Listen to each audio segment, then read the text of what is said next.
முக்கியமாக கவனிக்க வேண்டியது நிறைய பேர் ரொம்ப ஹெல்த்துக்கு கான்சியஸாக இருந்துட்டு இருக்கிறீங்க. டூ மச் ஆஃப் கான்சியஸ் உடம்புக்கு ஆரோக்கியம் தர்றதை விட அதிகமான ஒரு பயத்தையும், அதனால் பதட்டத்தையும், அதனால் ரத்த அழுத்தத்தையும் தான் அதிகப்படுத்துது.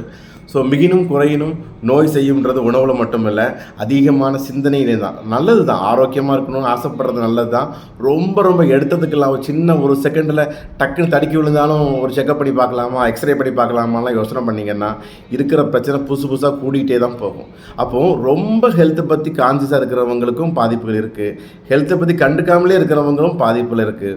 ஓரளவுக்கு ஒரு 2 நாள் 3 நாள் இயற்கை முறைகளை ஃபாலோ பண்ணிவிட்டு அதில் நம்ம எதிர்பார்க்குற ஒரு உற்சாகமோ ஆரோக்கியமோ கிடைக்கலன்னா அருகில் இருக்கக்கூடிய ஆயுர்வேத, சித்த, ஹோமியோபதி மருத்துவர் ஆலோசனையின் பேரில் இயற்கையான மருந்துகளை ஒரு வாரம் எடுத்து, அதுலேயும் பிரச்சனை இருந்துச்சுன்னா மட்டும் அவசரத்துக்கு 2-3 நாளைக்கு ஆங்கில மருத்துவத்தையும் எடுத்துகிட்டு உங்களுடைய உடற்பயிற்சியும் உணவையும் ஃபாலோ பண்ணிங்கன்னா உங்கள் உடல் ஆரோக்கியம்.